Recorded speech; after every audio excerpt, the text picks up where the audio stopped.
स्वागत है आप सभी का गुरुकुल वाला एजुकेशनल चैनल में। यहाँ आपको मिलेगा school concept, easy language, smart study technique और competitive exam preparation real understanding के साथ।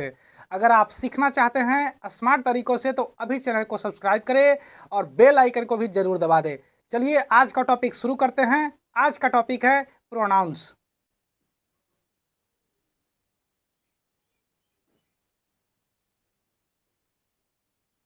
सर्वनाम। चलिए पहले देखते हैं प्रोनाउन का डेफिनेशन।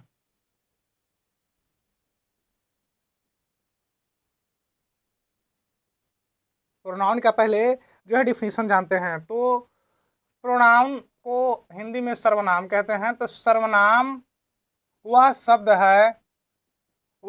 है जो किसी संज्ञा के बदले में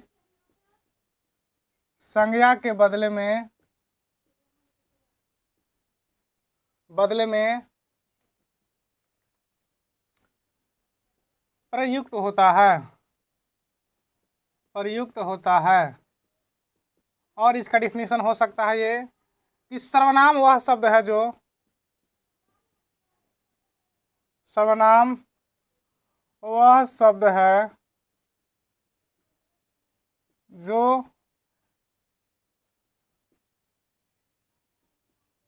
संज्ञा के बदले में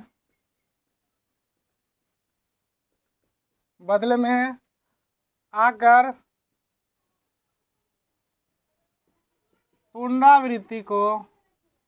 पुनरावृत्ति यानी दोहराव, पुनरावृत्ति को रोकता है। शॉर्ट फॉर्म में इसका डिफिनीशन वह हो सकता है, सर्वनाम वह शब्द है जो संज्ञा के बदले में आने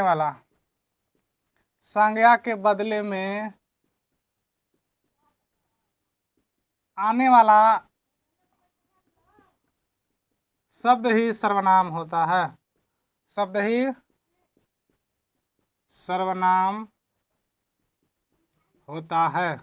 क्लियर है।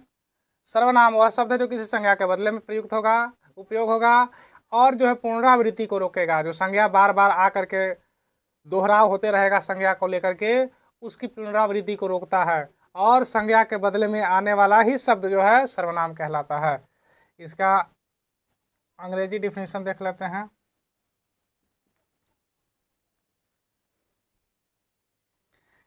A pronoun stand for a noun. खत्म। A pronoun stand for a noun यानी कि संज्ञा के बदले में आने वाला शब्द ही सर्वनाम है। और एक डिफिनीशन देख लेते हैं। A proper noun is a word use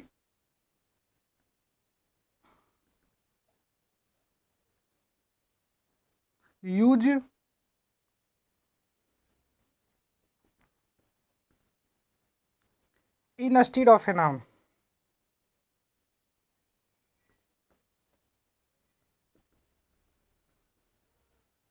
instead of a noun। Clear है। A pronoun stand for a noun, noun के बदले में खड़ा रहेगा वही सर्वनाम होगा। A pronoun is a word use to instead of a noun यानी कि नाउन के बदले में ही उपयोग होगा, वही क्या होगा, प्रोनाउन होगा। क्या होगा, प्रोनाउन। देखिए एक वाक्य लेते हैं और उसके आधार पर इसको समझते हैं। पहले है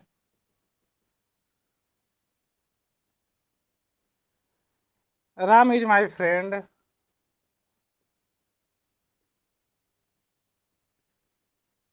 Ram reads in my class.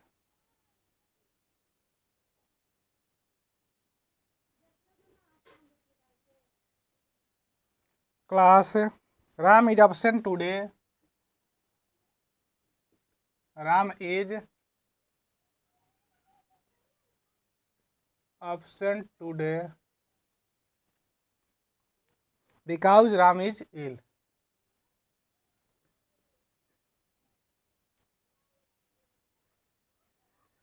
Ram is ill. अब देखिए यहाँ पे राम इज माई फ्रेंड, यहाँ तक ठीक लग रहा है। फिर आ गया Ram reads in my class, फिर राम यहाँ पे आ गया तो थोड़ा जो ये वाक्य है वो भद्दा लग रहा है। बार बार राम यूज हो रहा है, यानी कि नाउन बार बार उपयोग हो रहा है, तो यह वाक्य जो है भद्दा लग रहा है। अब देखिए इसमें सर्वनाम को जोड़ करके इस वाक्य को बनाते हैं। Ram is my friend, he reads in my class, he is absent today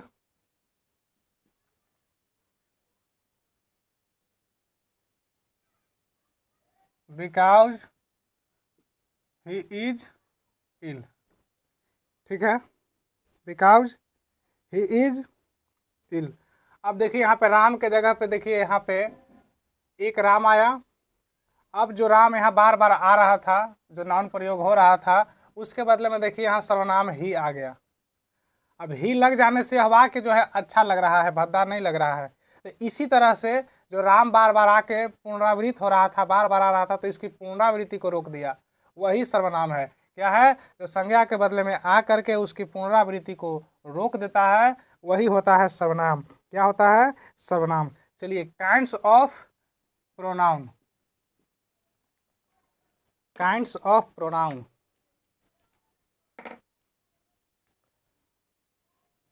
आगे देखते हैं,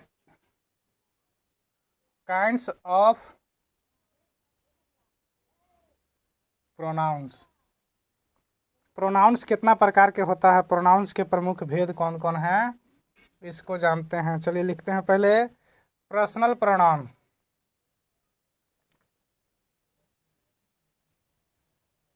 पर्सनल प्रोनाउन। दूसरा है पोसेसिव प्रोनाउन।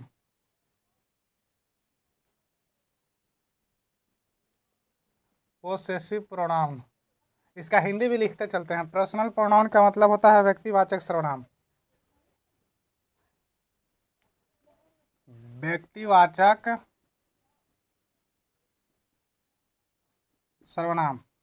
पोसेसिव प्रोनाउन का मतलब होता है अधिकारवाचक, अधिकारवाचक सर्वनाम।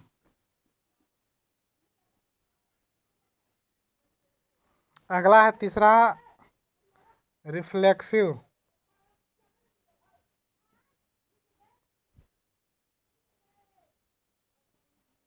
रिफ्लेक्सिव प्रोनाउन, इसका मतलब होता है निजवाचक।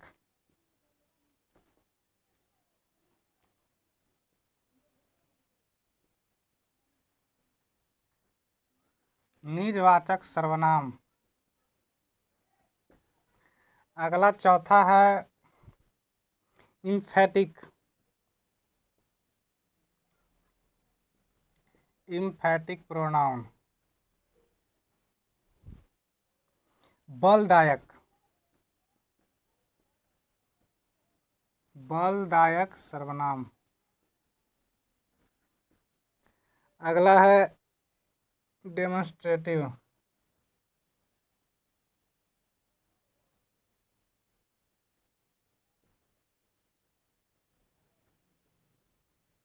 डेमोन्स्ट्रेटिव प्रोनाउन, संकेतवाचक सर्वनाम।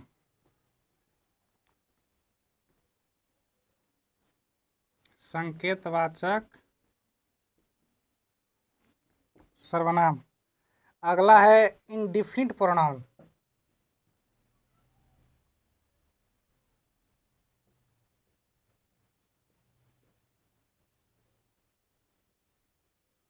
अनिश्चयवाचक।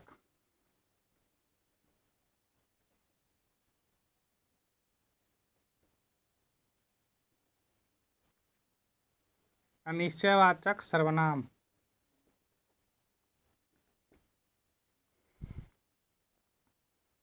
चलिए इसको मिटाते हैं, एक और आ जाएगा, एक और लिखते हैं, डिस्ट्रीब्यूटिव प्रोनाउन।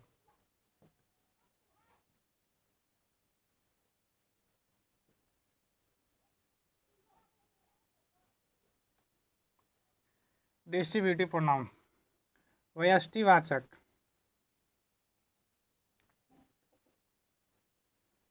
व्यष्टिवाचक सर्वनाम। ठीक है, ये 7 प्रकार हो गया। अब इसको मिटाते हैं, फिर आगे लिखते हैं। 8वां है रिसिप्रोकल।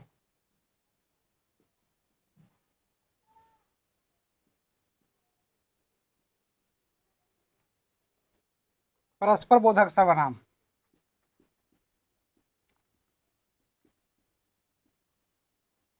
परस्पर बोधक सर्वनाम। आगे है रिलेटिव प्रोनाउन। 9वां नंबर पे है रिलेटिव प्रोनाउन।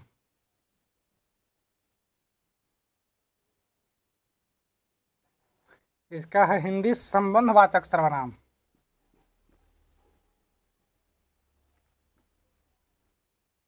संबंधवाचक सर्वनाम।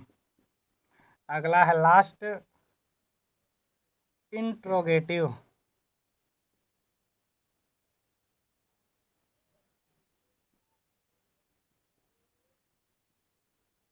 Interrogative pronoun. प्रश्नवाचक। प्रश्नवाचक सर्वनाम। ये 10 प्रकार का जो है सर्वनाम का भेद है, यानी कि यह 10 प्रकार का सर्वनाम होता है। ठीक है, चलिए एक एक करके सभी को पढ़ते हैं। चलिए पहले पढ़ते हैं number 1 personal pronoun.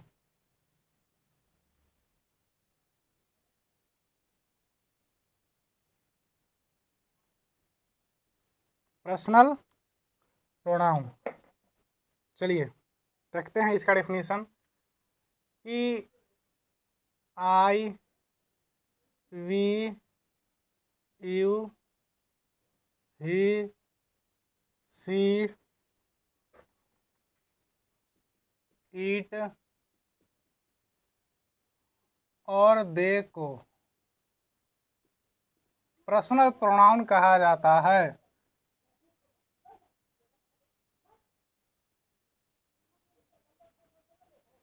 Personal pronoun कहा जाता है। I, we, you, he, she, it और दे, ये जो है पर्सनल प्रोनाउन है।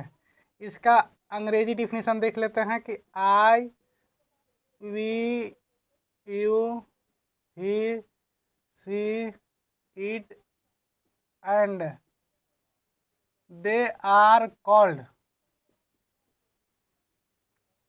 Personal pronoun.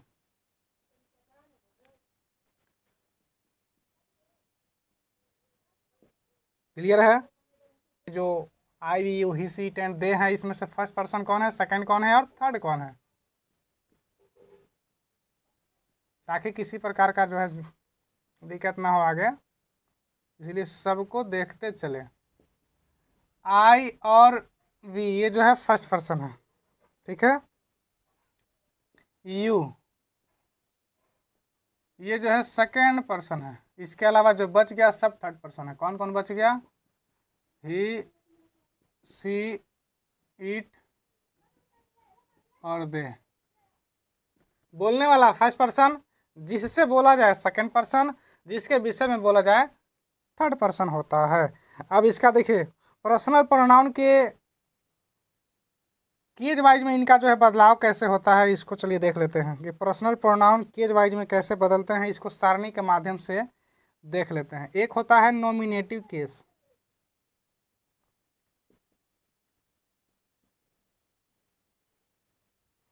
एक होता है पोसेसिव केस और एक होता है ऑब्जेक्टिव केस।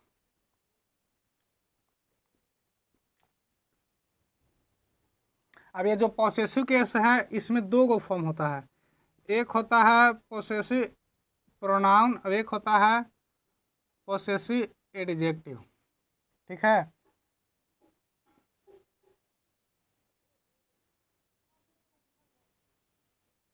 चलिए देखते हैं। ये हो गया आई नॉमिनेटिव केस। पोसेसिव एडजेक्टिव में हो गया माई, पोसेसिव प्रोनाउन में हो गया माइन और ऑब्जेक्टिव में हो गया मी। क्लियर? वी जो है इसका पोसेसिव प्रोनाउन हो गया आवर, आवर्स। अब एडजेक्टिव हो गया आवर और ऑब्जेक्टिव हो गया अस। अगला है यू। यू का हो गया प्रोनाउंस योर्स, एडजेक्टिव योर और ऑब्जेक्टिव यू ही हो जाता है। ही जो है इसका पोसेसिव प्रोनाउन हो गया हीज, पोसेसिव एडजेक्टिव भी हीजे होता है। हीज ही एक ऐसा है जिसका पोसेसिव प्रोनाउन और पोसेसिव एडजेक्टिव दोनों एक ही होता है। और ऑब्जेक्टिव हो गया हिम। आगे है सी,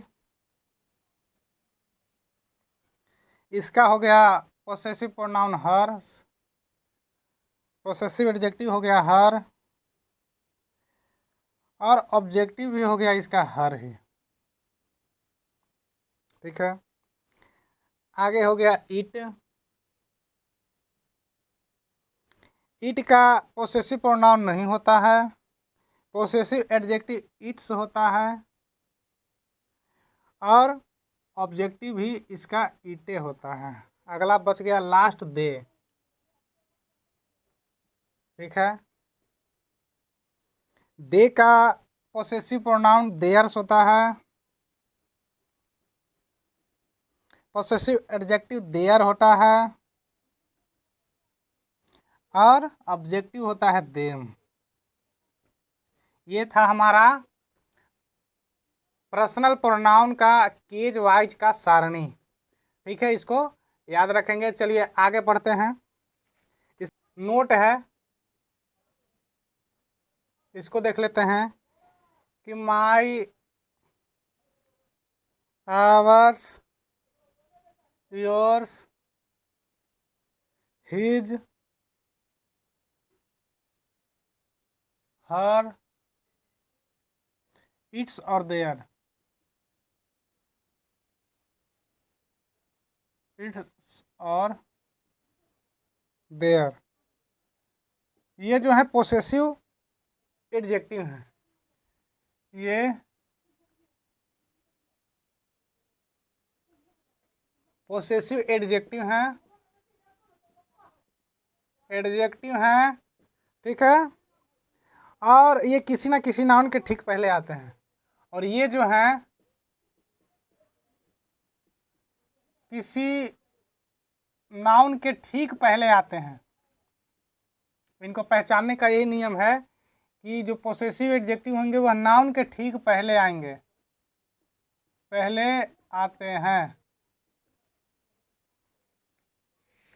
ठीक है। दूसरा जो है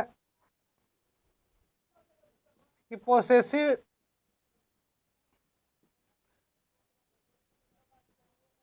एडजेक्टिव में हिज और हर, हिज और हर, क्योंकि वो जो सारणी हम देखे थे उसमें पोसेसिव एडजेक्टिव हिज और हर दो ऐसे शब्द था जिनका प्रयोग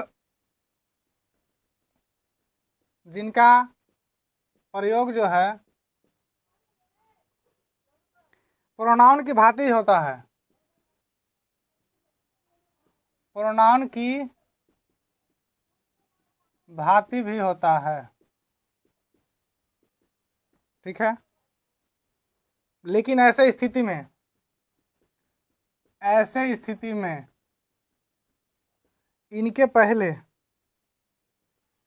इनके ठीक पहले कोई नाउन नहीं होगा, नाउन नहीं होगा। क्यों नहीं होगा? क्योंकि प्रोनाउन नाउन के बदले में ही आता है। ठीक है, तो बदले में आने के कारण इनके ठीक पहले नाउन नहीं होगा। क्लियर है? इनके ठीक पहले नाउन नहीं होगा। और आगे है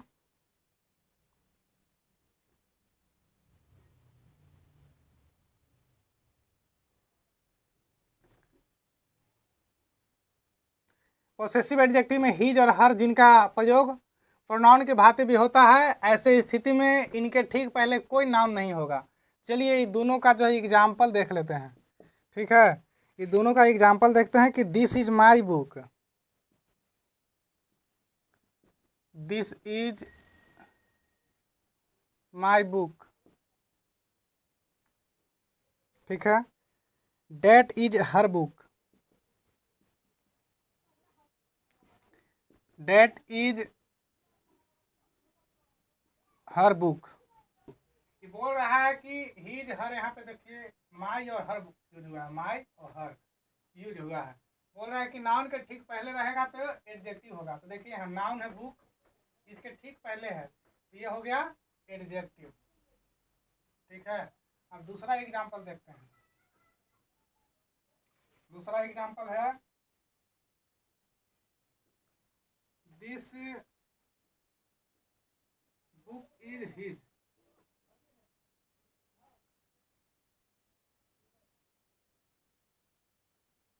आई नो हर। ठीक है, दिस बुक इज हिज और आई नो हर। अब यहाँ देखिए हिज और हर के ठीक पहले कोई नाउन नहीं है। बोल रहा है ना, इनके ठीक पहले कोई नाउन नहीं होगा, तब ये पोसेसिव प्रोनाउन होंगे। तब ये यहाँ पे ये क्या है, प्रोनाउन है। क्या है, प्रोनाउन। इस तरह से पर्सनल प्रोनाउन पूरी तरह से खत्म हुआ।